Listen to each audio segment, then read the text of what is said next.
This makes it clear the entire inheritance goes to the eldest son.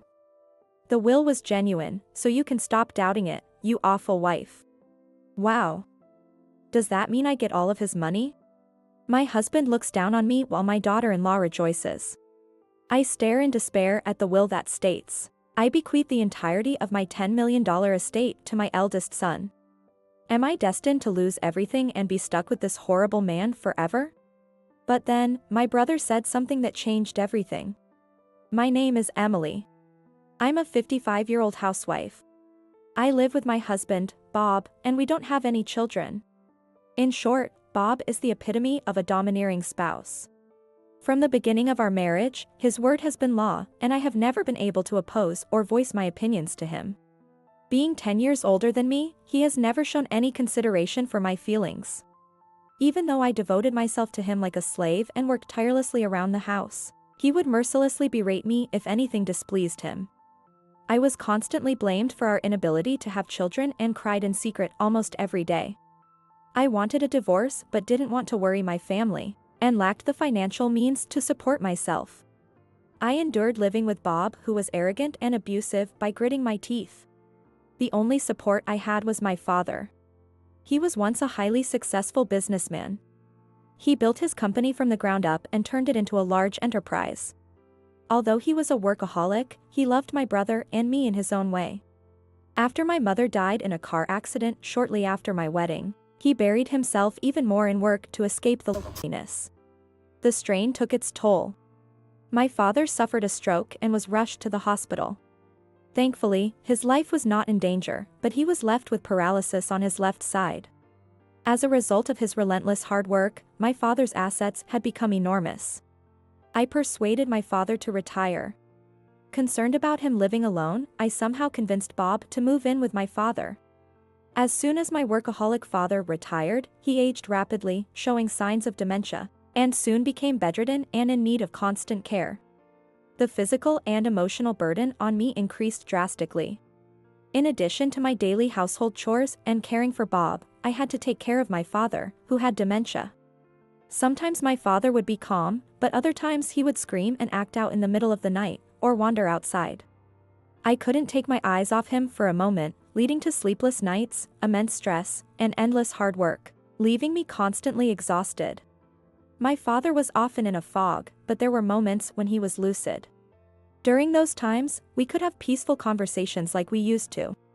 He often thanked me and, with a sad smile, said, "At the very least, I want to leave you with a lot." Then my father passed away. It was 3 years after I had started caring for him. I was relieved of the burden of caregiving. But losing my only source of emotional support left me feeling an overwhelming sense of loss and loneliness. The only glimmer of hope was my father's inheritance. Even if the $10 million inheritance is split between my brother, James, and me, I'd still get $5 million. With that much money, I could finally leave my devil of a husband. It was my last hope for a better life. A few days later, Bob and my brother's wife, Jennifer, called me to discuss the inheritance. James has been working abroad on a solo assignment for a few years. He had come back for the funeral but returned to his post yesterday. Jennifer will attend as a representative of James. Your father's will was found in the back of a drawer. It's good we found it prepared. Since it wasn't sealed, let's read it now. A will. I don't recall anything about that. I had been caring for my father daily and never saw him write a will. Bob, who never even approached my father, how could he know about this? A sense of unease washed over me, filling me with dread. All right, I'll read it. I bequeath my entire estate to my eldest son, James. Date XX. Signed, Robert Johnson. That's it. I couldn't believe my ears. I had always thought my father's estate would be evenly divided between James and me. For the entire $10 million to go solely to him. Wait a minute. This doesn't make sense. Why? Bob shoved the will in my face. See for yourself. Sure enough, the will was signed by my father. I immediately suspected forgery. My father loved both James and me. He would never favor just one of us. Could my honest and kind-hearted brother really do something so selfish? While I was lost in suspicion, Jennifer chimed in excitedly. Wow. Is it really okay to get all of his dad's money? I feel kind of bad, but if that's what his dad wanted, we have to respect it. I couldn't accept this. As I silently held the will, Bob and Jennifer glared at me. Are you doubting this? Then get a handwriting analysis if you want. You're really terrible, you know. I'll just do that, I whispered, deciding to have the will analyzed. However, the result contradicted my expectations. The handwriting is undoubtedly that of the testator. I was shocked and fell into despair, reflecting on my past. My life had been dedicated to caring for Bob and my father. I had lived in fear of Bob's anger, hurt by his words, and called a worthless woman. But my last days with my father had been happy. I believed he cared about me. But now, the thought that he might have disregarded me was unbearable. I would have to leave the home and land I'd grown accustomed to, as they were part of my father's estate. The dream of divorcing Bob was now gone. Over the weekend, I told Bob about the results of the will analysis. He laughed at me condescendingly. This settles it, all the inheritance goes to James. Now stop your nonsense. The will was genuine, so you should be satisfied, you awful wife. He spat the words and left the house. Recently, he had been away from home more and more. He often came home late from work and was frequently absent on weekends. Although I felt suspicious, I was relieved to not have to face him. Despite Bob's orders, I wanted to speak directly with James about the inheritance. Though he was always busy with work abroad, James was kind and reliable. I arranged a call, mindful of his schedule. After brief greetings, James apologized again for leaving all the caregiving to me, and thanked me for handling the funeral and other procedures. Don't worry about it. By the way, about Dad's inheritance. Was it always decided that you'd get everything? I asked as casually as I could. The thought that my father might not have loved me was unbearable, but I needed to discuss it properly. What? The entire inheritance is left to me? He was shocked.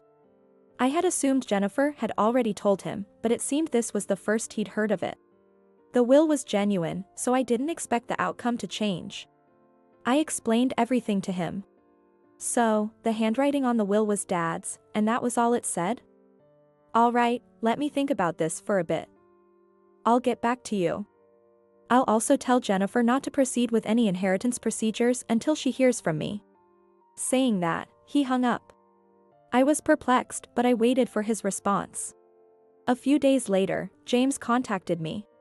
He advised me to have a private investigator look into Jennifer's suspicious behavior, and suggested I file a compulsory share claim against him. A compulsory share is the minimum portion of the estate legally guaranteed to the rightful heirs, which varies based on their relationship. In my case, I could claim $2.5 million of my father's $10 million estate. This meant that, even with a will stating the entire estate goes to James, I was entitled to $2.5 million.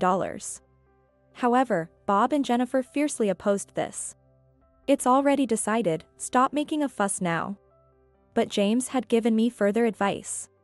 I'm not asking for $2.5 million. All I want is the house and land filled with memories of our father. That's only $1 million out of the $10 million estate. James can have the rest. Despite their continued objections, I pressed on. If things get more complicated, James suggested hiring a lawyer to join the discussions. In that case, I'll receive the full $2.5 million. Bob and Jennifer fell silent. Eventually, they realized it was more advantageous to settle for the $1 million in real estate. We finally reached an agreement on the inheritance distribution. A few days later, the private investigator reported on Jennifer's activities. I immediately contacted James. After various twists and turns, the inheritance procedures were completed without issues. James flew in from abroad for the proceedings. I inherited our father's house and the $1 million in real estate, while James received the remaining $9 million. Jennifer and Bob were pleased, thinking things had gone according to their plan. After leaving the notary's office, the four of us returned to my father's house. As we sat in the living room having coffee, James placed his phone on the table and began to speak. "Everyone, great job. Now that the inheritance is settled, I have something to share." Smiling, he pulled a document from his pocket and spread it out on the table. Seeing the contents, Bob and Jennifer's faces froze. The document was titled Last Will and Testament. It was signed and sealed by my father. The date was about 5 years ago. "This is the will my father entrusted to me while he was still working.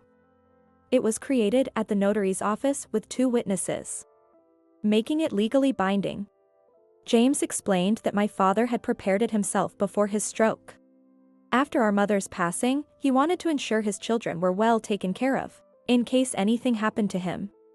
The will stated that of his entire estate, James, who already has substantial assets, will receive 1/4. And the remaining 3/4 will go to Emily, a homemaker. My father said he has no intention of changing the contents of this will in the future, and he included the following statement in the will. "If the contents of this will are to be changed, the reason for the change must be provided. Any will that does not include the reason for the change will be considered invalid." Dad worked himself to the bone and thought about the possibility of being incapacitated or having dementia. With such a large estate, he wanted to prevent any disputes among the family, so he prepared early. James gently touched the will. In the will's addendum, my father had written, "I hope the family can live in harmony and happiness without disputes over the inheritance." The will was filled with my father's warm feelings for his family. Realizing my father had loved me as much as James, I felt a surge of emotion. Meanwhile, Bob and Jennifer sitting next to me turned pale. "So, without a valid reason attached, any changes to this will are void? Even if it's in Dad's handwriting? It's invalid if he was forced to write it while in a state of dementia." Suddenly, Bob slammed his hand on the table. Bob glared at James with a demonic expression and growled. "Hey, James, do you have any proof? Calling someone a criminal? I never said you forged the will, Bob." "Jennifer, what do you think?" He looked at her sitting next to him. Jennifer didn't move. It puzzled me. After Jennifer informed me of our father's passing, I stayed in the US until the funeral was over. Then, after I returned overseas, the inheritance discussions began, but no one informed me about any of it, even though it directly involved me. James looked at her again. Jennifer still said nothing. "Shut up. The inheritance is settled. That $9 million is ours. Who cares now?" "Ours? What do you mean?" "I inherited it." I said shut up. Their conversation was going nowhere. "You see, the $9 million I inherited is worthless." "What?" James explained calmly. "Out of our father's $10 million estate, all non-real estate assets were stocks in his company. While my father was in charge, the company was prosperous, and the stock value was high. But after he retired, the company faced continuous losses and was on the brink of bankruptcy by the time he passed away. Once valued at over $9 million, the stocks were now virtually worthless." "There's no way that's true." "It is. I knew this when I inherited it. I'm planning to handle the company's debt settlement. Since it didn't concern you, I didn't mention it." Bob was visibly shaken, mumbling to himself as he held his head. He couldn't grasp the reality. For the first time, Jennifer spoke up. "Wait a minute.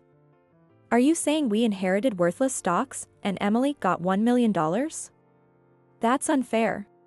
James sighed beside the ranting Jennifer. "Jennifer, my father's inheritance was rightfully mine to inherit. You didn't lose anything. Why are you so angry? I thought we'd get the whole $10 million. I did so much." Jennifer's rambling was cut short by a sharp look from Bob. "You thought you'd get all of Dad's money, so you teamed up with Bob and also had an affair?" Jennifer and Bob fell silent, their faces frozen. "How?" Jennifer muttered, glancing at James. After our phone call, James began to suspect Jennifer. Why hadn't she informed him about the inheritance? Why had her interactions with him been distant and dismissive?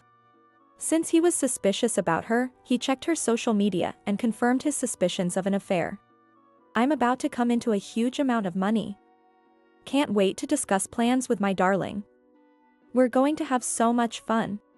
I never had such a conversation with you. Who is a darling? It's not what you think, really. Jennifer stammered. Ignoring her, James pulled a large envelope from his bag. He took out several photos and laid them beside the will. The photos showed Jennifer and Bob entering a hotel together. The relationship between the two closely attached individuals was obvious. Since I was overseas, I hired a private investigator. I was curious about your darling. Jennifer trembled, confronted with undeniable evidence. While Jennifer turned pale, Bob's face flushed with anger. Stalking us, huh? What's your problem? With your fake will and these photos? This is... Wait. Jennifer suddenly screamed. In a sickeningly sweet voice, she sidled up to James. Hey, listen, you've got it all wrong. It's all Bob's doing. He told me that if I followed his plan, we'd get all of your father's inheritance. I was just following orders. Don't you think you'd be happy with $10 million? I did it for you. Bob, freshly betrayed, stared at Jennifer with his mouth agape. These pictures, they're just a little fun. I was lonely with you always being overseas. Isn't it partly your fault too? Please forgive me. Even if the $9 million is gone, we can still take the $1 million from Emily's real estate. Did you forge the will? Of course not. It was Bob. He said it was easy and had your father write it.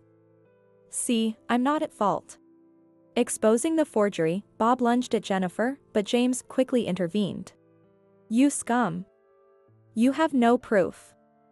I'll make sure you regret this. You'll pay in the afterlife. As Bob ranted and kicked a chair, James calmly picked up his phone.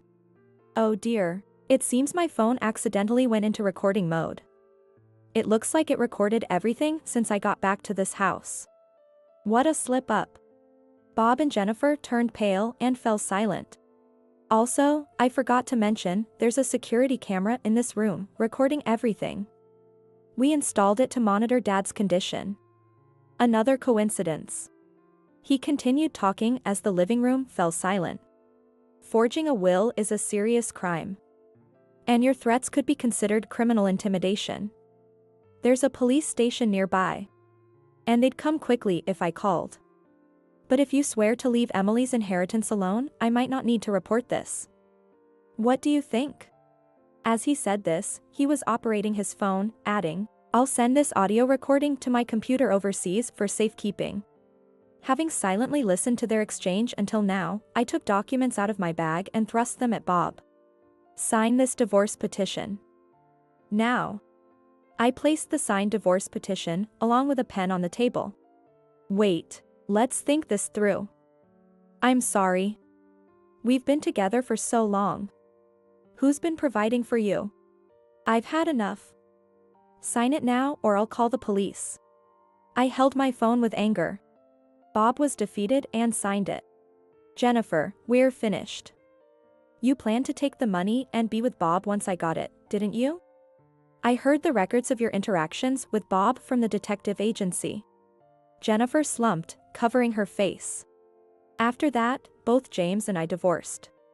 After the divorce, Bob left the house. The inheritance he thought he had secured turned out to be worthless. And worse, Jennifer exposed his forgery of the will. And everything that happened in the living room was recorded. He must have been furious, but he was powerless against us. The surveillance camera in the living room was originally installed for my father's care. But it also served to gather evidence of Bob's abusive behavior. When I anticipated a conflict over the inheritance and Bob refusing the divorce, I planned to use the footage as evidence in the divorce court. When I told James about this, he suggested we make use of the camera as well. After the divorce, rumors of the affair spread at Bob's workplace, forcing him to resign. He was reportedly seen by colleagues entering and leaving a hotel with a relative who was not me. His parents had already passed away, and having lost both his home and job, he is now missing. I claimed no alimony, wanting nothing more to do with him, as I had my inheritance. Jennifer, like Bob, lost everything after that incident. During the divorce from James, Jennifer kept pleading, "I don't want to break up. Don't abandon me." But irrefutable evidence was presented during mediation, and the divorce was finalized. Jennifer was also charged with alimony, but she had spent a lot of money while James was away, so she was charged for that as well, leaving her completely penniless. She never had a job, and like Bob, she has no home to return to, so now she lives in a run-down public housing unit, receiving welfare and barely getting by. James is still on his overseas assignment, but he put the house he lived in with Jennifer up for sale. And he moved in with me in the house our father left us. I had always lived modestly, but with James contributing to the household expenses, my life has become more stable. The land my father left has appreciated, now worth over $10 million. Free from caregiving and abuse, I now live peacefully. With my newfound free time, I decided to put my spacious home to use. Around that time, I saw a TV program about foreign students doing homestays and thought, this is it. So, I decided to start a room rental service for my vacant rooms. I began offering affordable rooms to college students and foreign students, and now I live happily and busily with them. We eat meals together, play games, and help each other with assignments. We live together like a big, happy family. On free days, I read stories to children at the local library. I had no children, and I felt distant from Bob. Moreover, I had always been anxious about how lonely I would be if I lost my beloved father. But now I am living unbelievably lively and vibrant days. Even at this age, connecting with young people and contributing to society, even just a little, brings me immense joy. There were many times when I wanted to run away from my life because of the hardships I faced. But now, I'm spending fulfilling days, gently connected with James, my housemates, and the local community. I savor the modest happiness I've finally attained every single day.